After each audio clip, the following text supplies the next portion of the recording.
Merci d'être présent pour cet atelier. Donc, au sujet, pour vous parler du sujet d'aujourd'hui, qui est le care avant le cure. Et on va parler aujourd'hui analyse d'urine. Voilà. Donc, je me présente d'abord. Donc, je m'appelle Julius. Je suis chef de produit donc, sur le produit YouScan dont on va vous parler aujourd'hui. Et je vous présente donc professeur Marie Courbebesse, qui est néphrologue et qui aussi se représentera en détail un petit peu tout à l'heure. Ce que je vous propose pour cet atelier, c'est d'abord de vous dire un mot un peu sur WeThings, la société pour laquelle je travaille. Ensuite, de vous parler du produit YouScan. Et ensuite, je passerai la parole au professeur Courbebesse pour vous parler justement à quel point le produit YouScan peut modifier et améliorer les parcours de soins.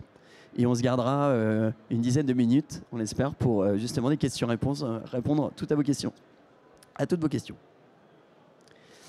Alors, un mot un petit peu à propos de WeThings. D'abord, préciser que comme son nom ne l'indique pas, WeThings est une société française. On est basé à Issy-les-Moulineaux. On a été créé en 2009 par deux ingénieurs français qui avaient déjà des entrepreneurs dans les télécoms. Et la mission de WeThings, qui a évolué au fur et à mesure du temps, c'est vraiment de créer des technologies que chacun aime utiliser pour améliorer sa santé et au quotidien. Et donc on est vraiment déjà dans le care et non pas le cure. C'est qu'en fait, chez WeThings, on est convaincu que la santé, c'est quelque chose dont il faut prendre soin à domicile, au quotidien, et pas forcément attendre d'être dans une phase où on a une pathologie pour en prendre soin. Et vous allez voir que tous les dispositifs concrets sont vraiment déterminés par cette mission. Un autre point qui est très important chez WeThings, c'est l'aspect design de nos produits. Alors, je ne sais pas si vous les connaissez déjà. Vous avez un exemple de quelques-uns de nos produits ici. La ScanWatch en haut à droite. Notre nouvelle balance Body Cardio en bas à gauche. Donc, on a vraiment, en fait, dans notre ADN, le souci de faire des produits qui sont simples, qui sont beaux, pour que nos utilisateurs aient envie de les utiliser au quotidien. Et ça a un avantage, c'est que ce qu'on cherche à avoir, c'est obtenir de la donnée de santé qualifiée et régulière en fait.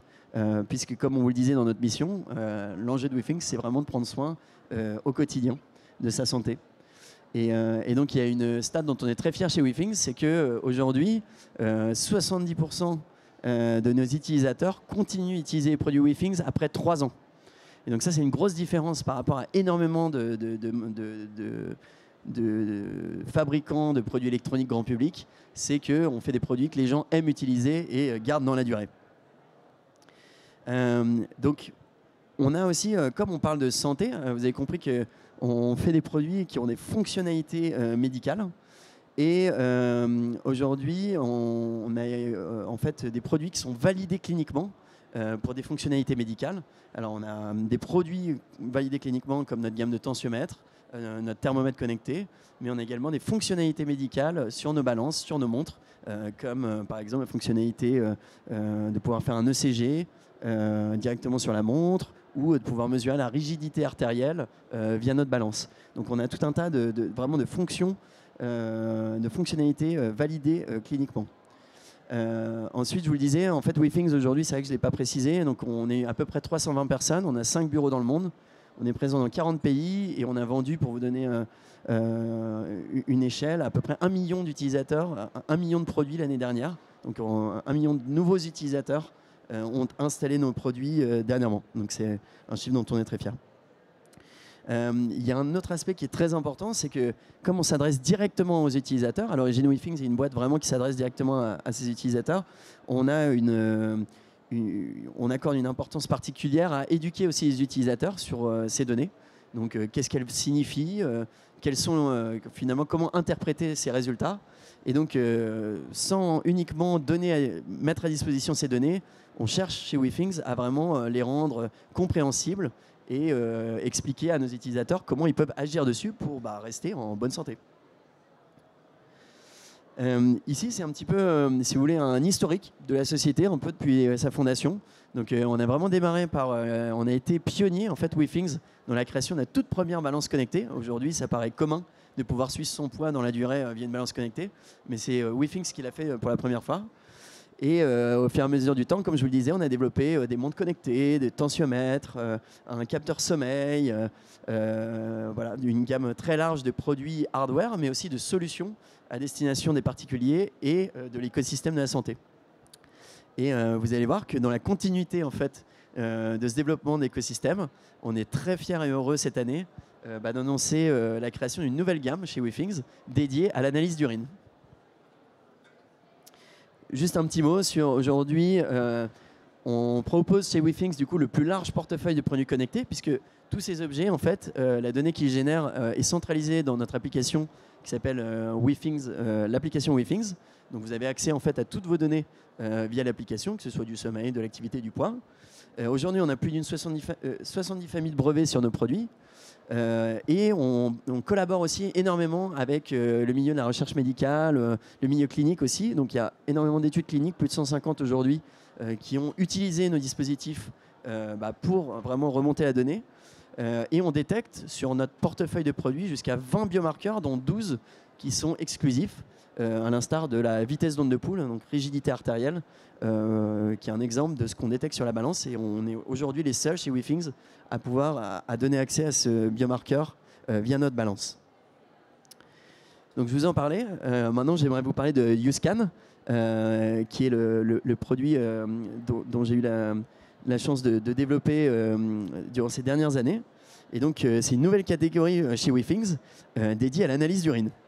Alors, je m'adresse à mon avis à une audience qui est plutôt, vous connaissez l'importance sûrement de l'analyse d'urine, mais pour vous le rappeler, en fait, beaucoup ne savent pas que dans l'urine, c'est une source incroyable d'informations sur votre santé. Il y a une étude canadienne qui a recensé plus de 3000 biomarqueurs en fait, dans l'urine qui peuvent être détectés. Et donc, cette source aujourd'hui d'informations, elle est sous-exploitée en fait, puisque on urine tous en moyenne 7 fois toutes les 24 heures. Et pourtant, on est testé en général une seule fois par an. Et c'est grâce à la médecine du travail. Ils étaient là tout à l'heure sur le stand. Merci à eux. Et donc, vous voyez qu'en fait, l'urine, en fait, c'est finalement le produit de deux organes absolument essentiels que sont les reins.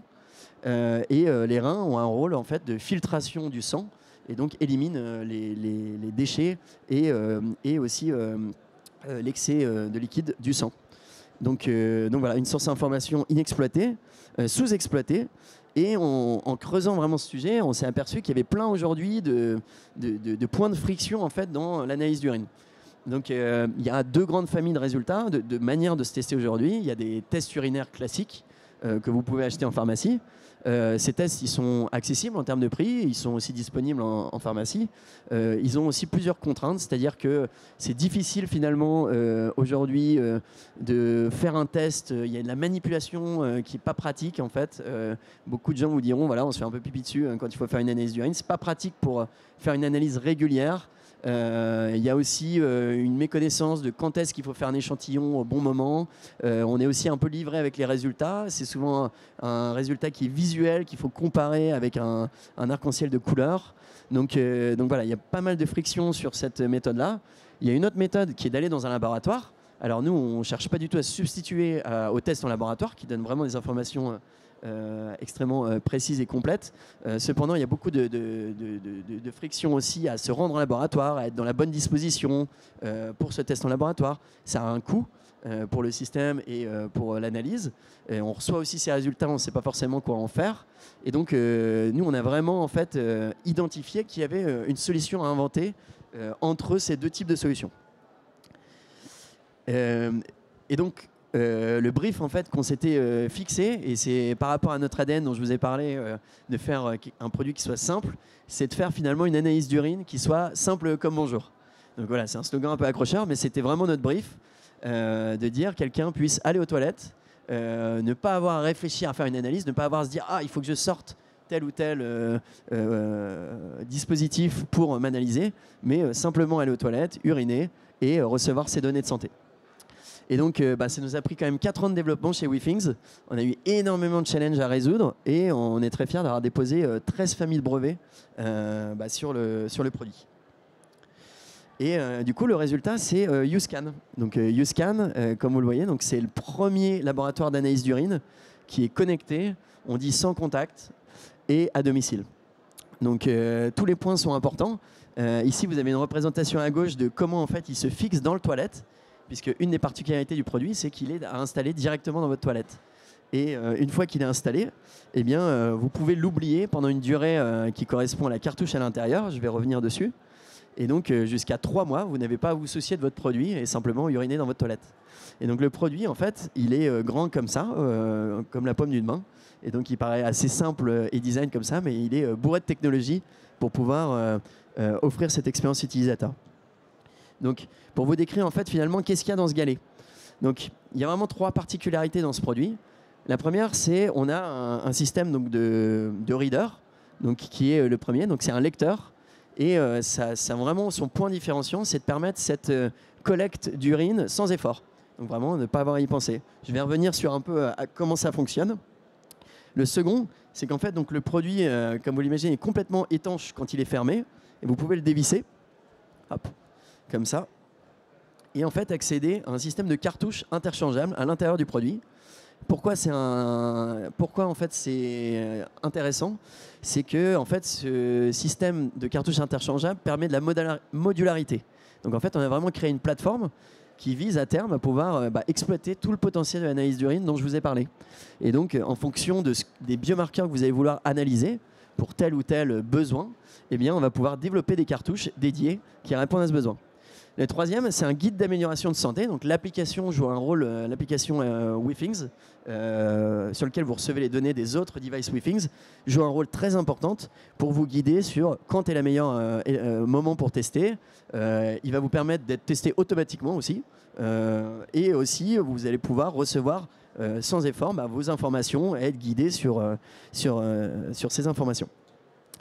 Et voilà, ça c'est un peu une illustration de comment il s'installe. Donc vous installez ce bras un peu au dos du produit et il se met à ce positionnement-là, à cet endroit-là du toilette.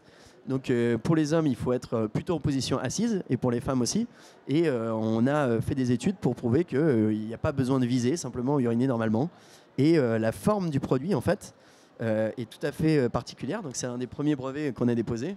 C'est-à-dire que, en fait, peu importe où l'urine va tomber sur le produit, par gravité, l'urine va ruisseler sur la surface du produit pour tomber vers en fait, le point de collecte qui est situé au dos du produit. Et c'est là où on va détecter la présence de l'urine et lancer le prélèvement. Je passe un peu rapidement sur comment ça marche, mais vous aurez sûrement des questions sur cette partie-là. Comme je vous le disais, l'urine, comme représenté ici, ruisselle sur sa surface. Elle va jusqu'au dos du produit avec son point de collecte. Ici, on a un capteur thermique qui va, en fait, l'urine est à température du corps quand elle est rejetée par le corps. Et donc, on va détecter une température. On va lancer une pompe qui va vraiment collecter l'urine. Et ensuite, on va venir, en fait, dispenser l'urine dans une cavité de notre cartouche où ça va déclencher un changement de couleur qui va être interprété dans une concentration d'un analyte cible. Donc, voilà un peu dans le fonctionnement. L'autre particularité du device, c'est que le produit est Wi-Fi. Donc, vous n'avez pas à attendre dans votre toilette pour recevoir le résultat. Au bout de quelques minutes, à peu près 5 minutes, vous recevez le résultat directement sur votre application. Voilà un petit peu dans ce que je voulais vous dire. Comme je disais, un des gros avantages de ce produit, c'est qu'il est modulable. Donc, quand vous l'ouvrez avec ce système de cartouches. Aujourd'hui, nous, on a annoncé en fait 3 cartouches différentes. Une première cartouche qui va être cette cartouche NutriBalance. Donc, qui va être plutôt une application grand public. Ça va être un guide métabolique sur l'hydratation et la nutrition. Donc c'est une application qui n'est pas une finalité médicale, qu'on va lancer en Europe d'ici la fin de l'année. Et donc avec plusieurs biomarqueurs, donc le pH, la gravité spécifique, la vitamine C et les cétones. Je reviendrai un petit peu là-dessus. Ensuite, on va annoncer donc, une deuxième cartouche grand public qui s'appelle CycleSync, qui vise à être la meilleure solution pour les femmes pour monitorer le cycle menstruel, puisque en fait basée sur la détection d'une hormone qui s'appelle la LH, et donc qui correspond à un test d'ovulation. Et donc grâce à ça, on va être capable de fournir à une utilisatrice une information très détaillée sur la durée d'un cycle menstruel, les différentes phases, et un accompagnement dédié aussi en fonction des phases. Et une troisième cartouche qui est plutôt une solution sur laquelle je voudrais insister, c'est cette cartouche YouScan for Professionals.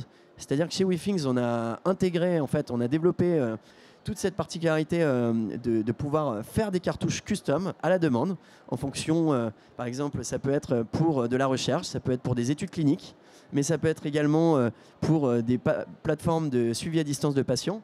On a intégré, on peut offrir des solutions où on intègre des biomarqueurs en fonction des besoins des professionnels de santé pour pouvoir remonter en fait, ces informations de façon régulière et précise via notre plateforme. Donc on est vraiment convaincu que rendre accessible ce potentiel de l'analyse d'urine de façon régulière et précise, c'est une nouvelle source d'information qui n'existe pas aujourd'hui. Voilà, je passe assez rapidement pour laisser du temps au professeur Courbebesse, mais ici c'est uniquement l'illustration de la cartouche NutriBalance. Et donc c'est pour vous donner un peu une illustration de à quoi va ressembler aussi l'expérience dans l'application. Donc en fait, ça va être vraiment un guide de santé pour la nutrition et l'hydratation. On est basé donc sur ces 4 biomarqueurs que sont la gravité spécifique pour l'hydratation, les cétones pour le métabolisme énergétique, le pH pour l'équilibre protéines végétaux, donc l'équilibre du bol alimentaire, et aussi les niveaux de vitamine C. Donc vous recevrez vraiment dans votre tableau de bord les résultats en fait, de ces biomarqueurs. On vous recommandera aussi quel est le bon moment pour tester ces biomarqueurs. Et ensuite, on a tout un accompagnement sur des recettes ou des missions pour améliorer et être sûr de rester en bonne santé si vous ne l'êtes pas déjà. Voilà, je vais laisser la parole au professeur Courbebesse pour illustrer un partenariat qu'on fait sur justement YouScan for Professionals dans le cas des lithiases, puisque en parallèle de ces applications grand public, évidemment on travaille sur des applications avec des finalités médicales qu'on souhaite sortir également dès que le processus réglementaire leur a permis. Merci. Merci beaucoup Julius. Donc, comme il vous l'a dit, donc moi je m'appelle Marie Courbebesse, je suis médecin néphrologue dans le service de physiologie, exploration métabolique et rénale à l'hôpital européen Georges Pompidou, et je suis professeure de physiologie à l'université Paris-Cité. Et un de mes centres d'intérêt clinique et de recherche, c'est la lithiase rénale, d'où ma présence ici. Alors, quelques chiffres pour commencer. Donc, la maladie lithiasique, c'est le fait de faire la maladie lithiasique rénale, c'est le fait de faire des calculs dans les voies urinaires. C'est une pathologie qui est très fréquente, puisque la prévalence mondiale et aussi la prévalence en France, c'est 10 à 12% de la population qui, au moins une fois dans sa vie, va faire un épisode de calcul rénal. La plupart du temps, comme on va le voir, la maladie lithiasique se révèle par une colique néphrétique. Tout le monde a entendu parler de ça. Ça fait très, très, très mal et ça représente 1 à 2% des admissions aux urgences en France, 125 000 admissions par an. Et dans 2 tiers des cas, le calcul va s'expulser spontanément, alors au prix de douleur. Et puis dans 1 tiers des cas, l'urologue va devoir intervenir pour aider le patient. Donc c'est une pathologie essentiellement de l'adulte, plutôt masculine, comme vous le voyez ici, avec un sexe ratio de 2 hommes pour 1 femme. Mais les femmes sont en train de rattraper les hommes du fait d'erreurs diététiques de plus en plus fréquentes chez les femmes. Dans l'immense majorité des cas, plus de 80%, les calculs contiennent du calcium. C'est donc plus de 80% des calculs. Et puis en deuxième viennent les calculs d'acide urique. Alors la plupart du temps, la maladie lithiasique rénale, ce n'est pas une maladie grave dans la mesure où ça ne donne pas de maladie rénale chronique. Seuls 2% des causes d'insuffisance rénale terminale sont dues à une lithiase rénale. Mais en revanche, c'est une pathologie potentiellement invalidante puisqu'elle récidive beaucoup. Et comme on le sait, ça fait mal, avec 50% de récidive à 5 ans en l'absence de prise en charge médicale préventive. Alors, un petit peu d'histoire. Pourquoi on parle de calcul et quand on parle de la petite pierre qui coince? Eh bien, parce que, comme vous le voyez ici, au 4e millénaire avant Jésus-Christ, les petites boules d'argile ou les petites pierres qui servaient de monnaie d'échange et donc qui servaient à faire le calcul de ce que l'on se devait aux uns aux autres, eh bien, ressemblent à s'y méprendre à un calcul, comme vous le voyez ici, expulsé par un patient. C'est un calcul d'oxalate de calcium monohydraté avec un nom un peu barbare qui s'appelle de la vévélite. Donc, il y a une similitude très, très proche. Donc, on parle de calcul. Alors, comme je vous le disais, dans l'immense majorité des cas, le calcul va se révéler grâce ou à cause plutôt d'une colique néphrétique. Qu'est-ce qu'une colique néphrétique? C'est la distension aiguë des cavités pyélocalicielles, c'est-à-dire les cavités du rein je vais passer ici, les cavités du rein que l'on voit ici en amont d'un obstacle. Et dans l'immense majorité des cas, l'obstacle, c'est un petit calcul. Mais il y a d'autres modes de révélation de la lithiase. Ça peut être des lombalgies mal latéralisées, ça peut être le fait d'avoir du sang dans les urines, on peut dépister avec une bandelette urinaire. Ça peut être une découverte fortuite lors d'une imagerie faite pour complètement autre chose. Et puis, dans certains cas, malheureusement, ça peut déjà être une maladie rénale chronique. Alors, quel que soit le cas, il y a un intérêt majeur à analyser le calcul. Morphologiquement, on le regarde sous le microscope et par une technique qu'on appelle la spectrophotométrie infrarouge, qui va nous donner l'ensemble des constituants du calcul et la façon dont ils sont mis ensemble et leur taux d'hydratation. Et avec cette double expertise, eh bien, on peut comprendre pourquoi le calcul s'est formé et du coup, on peut bien prendre en charge nos patients. Et donc, pour analyser le calcul, eh bien, il faut le récupérer. Et donc, il y a un truc vachement important qu'il faut faire, c'est demander au patient de filtrer ses urines pendant 2 à 3 jours après un épisode de colique néphrétique. Alors, il y a différents types de calculs qui illustrent mon propos de l'intérêt de l'analyse du calcul. On voit bien ici qu'il y a des morphologies complètement différentes. On voit bien qu'il ne s'agit pas de la même pathologie, évidemment. Donc, ne pas analyser un calcul ou le jeter quand il est récupéré aux urgences, c'est pas bien. C'est une grosse perte de chance pour le patient. Alors là, vous avez un calcul d'oxalate de calcium monohydraté. Et typiquement, c'est des erreurs diététiques. Ça veut dire que le patient ne boit pas assez, qu'il mange trop salé, trop d'oxalate. Parce que dans les calculs, il y a de l'oxalate qui se colle à du calcium. Et l'oxalate, c'est par exemple quand on mange trop de chocolat. Ça arrive souvent. Et donc là, c'est une prise en charge essentiellement diététique qui inclut la dilution de l'urine, toujours. On va revenir dessus.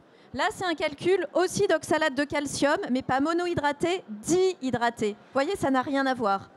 Et quand ça a cette tête-là, c'est dû à trop de calcium dans les urines et il y a une pathologie derrière. Donc il faut comprendre pourquoi.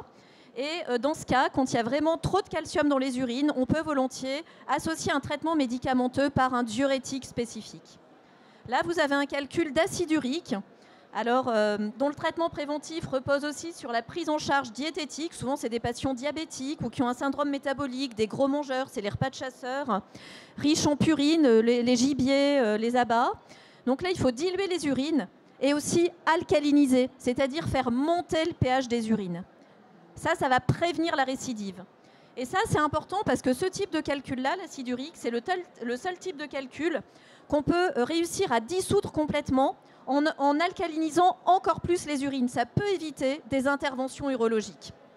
Voilà, ça marche, vraiment ça marche, même quand ils sont très gros. Mais il faut des urines avec un pH vraiment élevé par rapport aux urines standards. Et puis là, vous avez un exemple de calcul de cystine. La cystinurie, c'est la plus fréquente des lithiases monogéniques, donc ça reste une maladie rare, mais pas si rare que ça.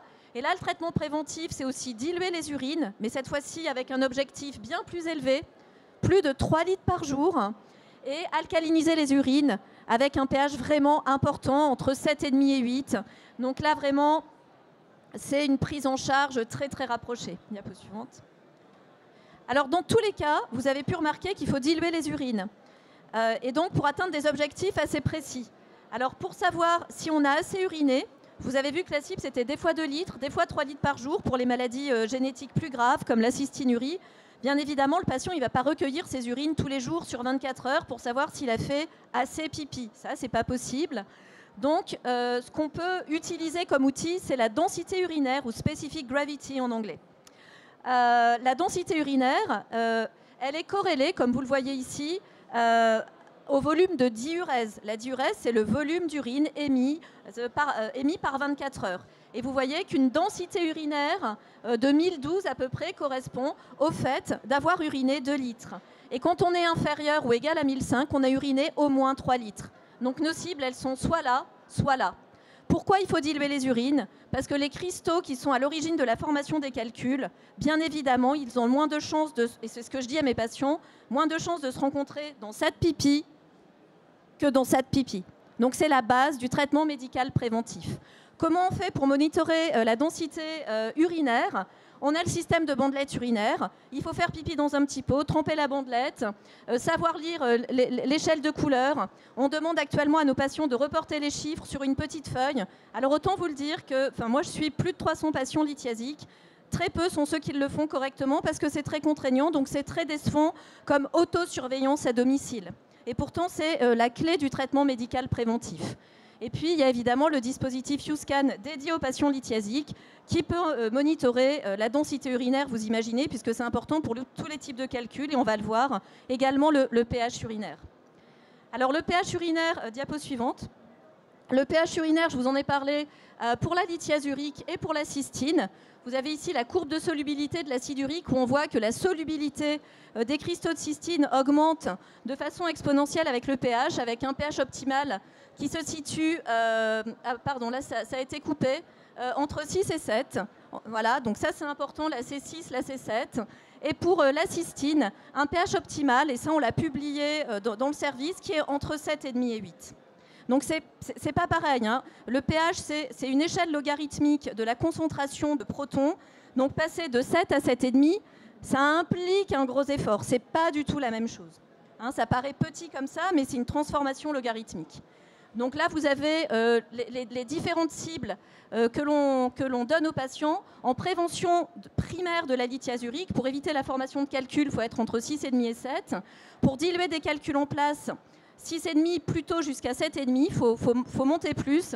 Et pour la cystine, 7,5 à 8. Alors pareil, les mêmes outils, soit la bandelette urinaire avec toutes les contraintes qu'on imagine, et puis une efficacité actuellement qui est très médiocre. Des patients qui la plupart du temps ne le font pas. Quand ils viennent en consultation, ils ont oublié leur carnet de suivi, à supposer qu'ils l'aient fait à un moment donné. Et puis le dispositif YouScan. Diapositive suivante. Et donc là, je vais finir par vous présenter un cas hypothétique typique d'un patient qu'on va diagnostiquer avec une cystinurie. Alors, ce n'est pas la pathologie la plus fréquente, mais c'est un exemple, hein, bien évidemment. Donc, révélation de la lithiase suite à une colique néphrétique. Le patient est pris en charge en urgence pour enlever par urétéroscopie souple les calculs responsables de la dilatation des cavités pyélocalicielles. Lors du geste urologique, le calcul est récupéré et analysé. Il s'agit d'un calcul de cystine. Il est pris en charge par un néphrologue spécialisé, comme ce qu'on fait nous dans le service. On va prescrire une hyperdurèse alcaline. Alors on alcalinise avec du bicarbonate de sodium et du citrate de potassium, soit l'un, soit l'autre, soit les deux, de façon classique en France. Et puis, on va dire aux patients, votre densité urinaire, elle doit être inférieure ou égale à 1005. Ça veut dire que vous aurez bu plus de 3 litres par jour. Et votre pH, il doit être entre 7,5 et 8, sachant qu'un pH urinaire classique, il est aux alentours de 5,5. Donc, ça veut dire avoir des grosses doses de traitement alcalinisant. Ça peut être 8 à 12 grammes de bicarbonate de sodium par jour. Ça peut être 6 à 8 grammes de citrate de potassium par jour, parfois plus. Alors bien évidemment, moi je vais vouloir que mes patients soient dans ces cibles et donc on va leur demander une autosurveillance à domicile. Et donc on peut imaginer que très prochainement, avec le nouveau dispositif YouScan, le patient pourra mettre donc, le dispositif dans ses toilettes. Ce que ne vous a pas dit Julius, c'est que le dispositif est capable de détecter les propriétés physiques du jet urinaire du patient. Donc il va savoir que c'est le patient qui urine et non pas son épouse ou son enfant ou quelqu'un d'autre qui est invité à la maison. Donc, ça ne va être détecté, le dispositif ne détecte que l'urine du patient. Et puis, donc, les valeurs vont être de pH et de densité urinaire vont être directement connectées à l'iPhone. Et puis, le patient va les transmettre très facilement au médecin. Ce qui veut dire que tous les jours, en urinant 2 fois par jour chez lui, le patient pourra adapter son traitement. Moi, actuellement, je donne des consignes aux patients pour dire si la densité urinaire reste au-dessus de 1005 ou si le pH est entre temps et temps, il faut augmenter de temps. Ce sera les mêmes consignes, mais qui pourront aussi apparaître bien évidemment dans l'application à chaque mesure. Et puis, à chaque consultation, on refera le point pour réajuster. Et franchement, on espère pouvoir limiter l'activité lithiasique chez tous les types, dans tous les types de néphrolithiase. Et puis, chez les patients cystinuriques, chez les patients avec lithiase urique, notamment pour les patients qui ont besoin d'alcaliniser. Je vous remercie.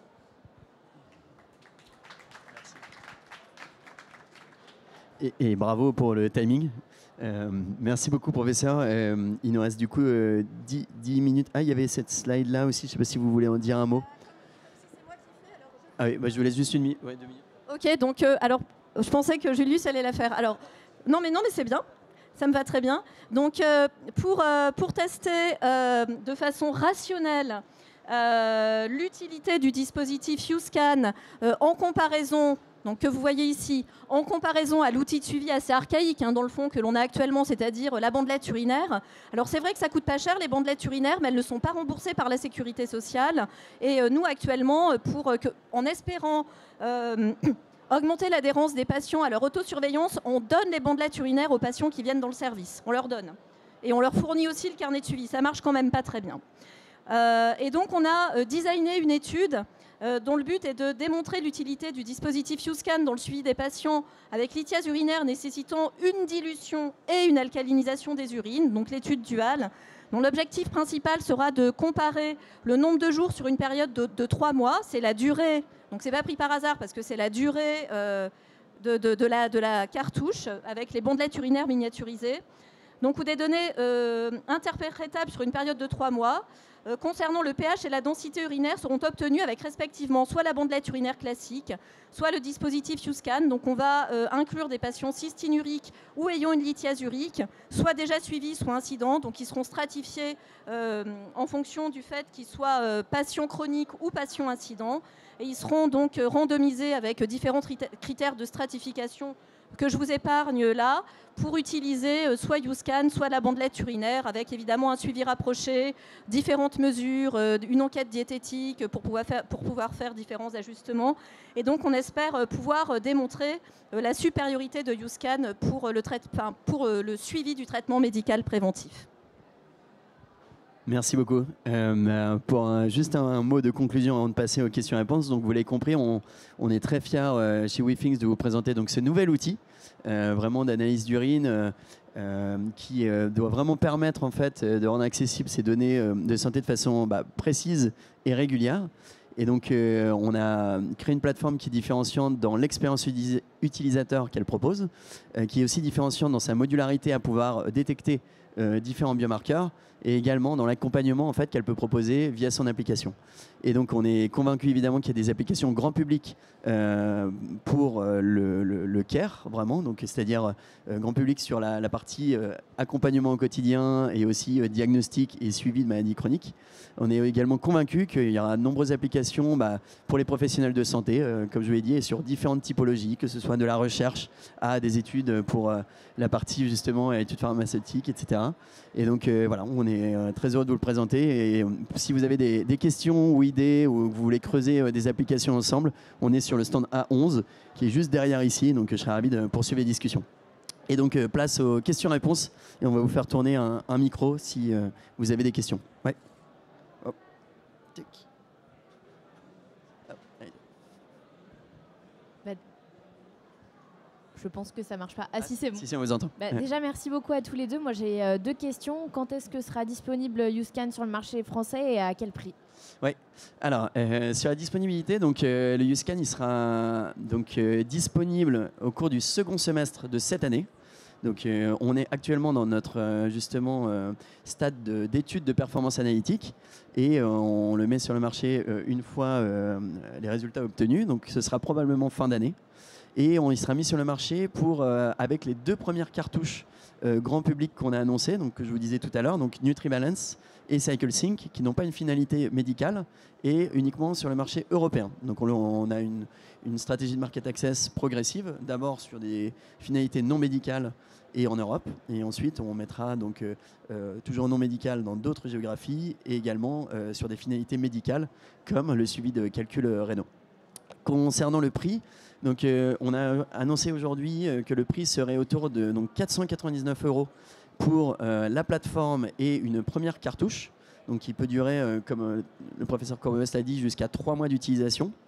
Et ensuite, on va proposer une formule d'abonnement où on enverra en fait, la cartouche dès que la première cartouche est épuisée. Donc, cette formule d'abonnement sera autour de 30 € par mois. Il y aura aussi la possibilité d'acheter les cartouches à l'unité, mais pour un prix qui n'est pas encore déterminé.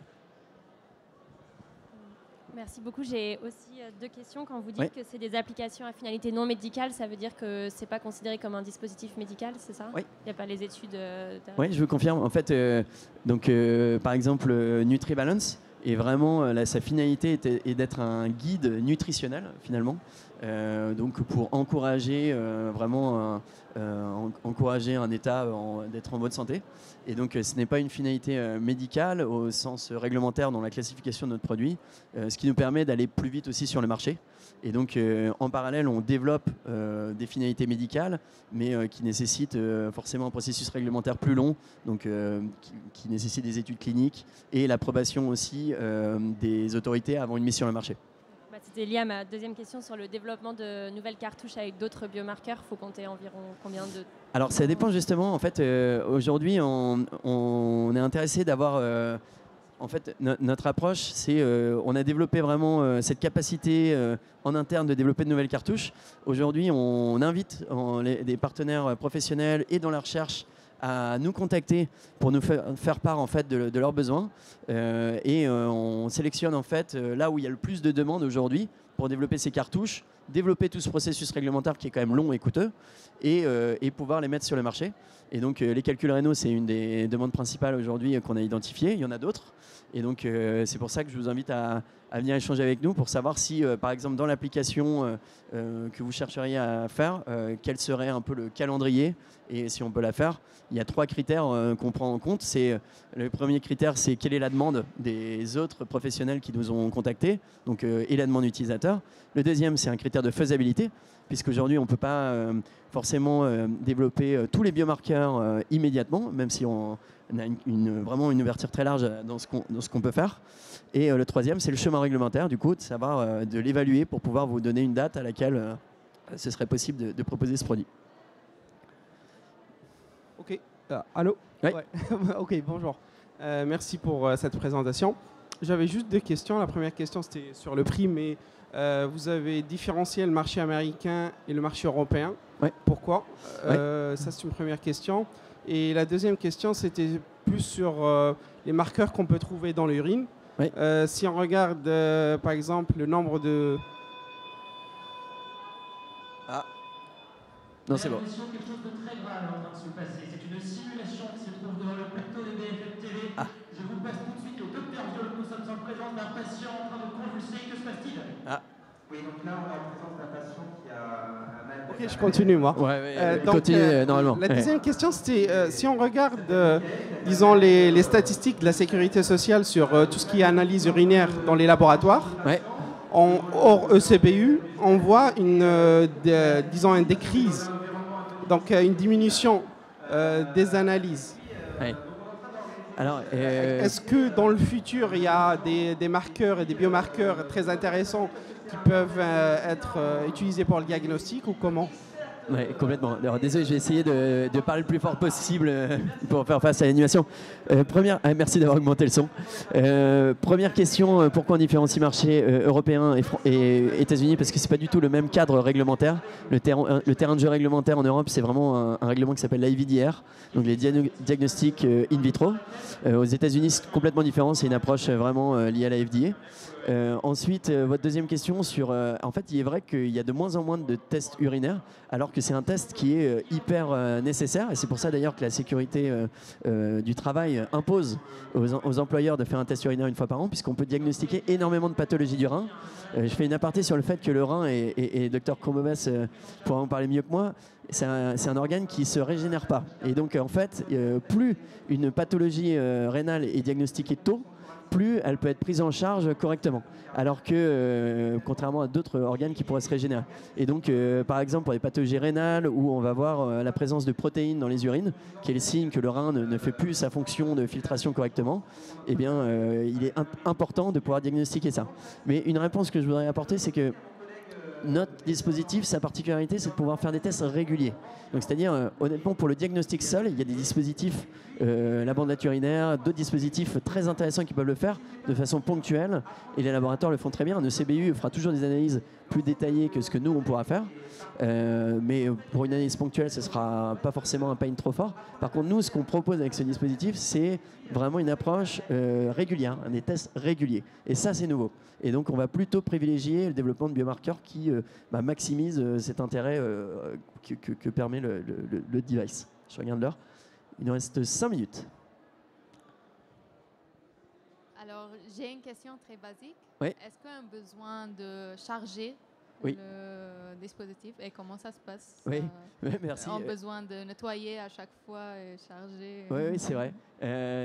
Merci pour la question, parce que c'est des questions qui paraissent simples et pourtant on a passé beaucoup de temps dans notre développement pour pouvoir y répondre. Donc je vous confirme, il y a une batterie rechargeable dans le produit. Donc vous avez vu en fait ce produit en forme de galet, donc il est complètement hermétique une fois fermé, donc comme ça. Ensuite, donc il se dévisse pour accéder à l'intérieur du produit dans lequel vous avez la cartouche. Et ici à droite, vous avez en fait un port USB-C qui permet de le charger. Et on a conçu la batterie pour tenir 3 mois, donc ce qui est la même durée que les cartouches. Donc en fait l'idée c'est quand vous voulez changer la cartouche, vous le mettez à recharger pendant 2 heures et ensuite il peut être utilisé pendant 3 mois. Donc ça c'est un aspect sur la partie recharge. Sur la partie hygiène, merci pour la question parce que c'était aussi un gros challenge. On a choisi de mettre le device dans le toilette. Énorme challenge parce que dans le toilette il y a évidemment les polluants organiques, mais ce que je dis souvent c'est que le pire c'est les détergents, puisque les détergents sur un produit électronique c'est quand même très compliqué à gérer.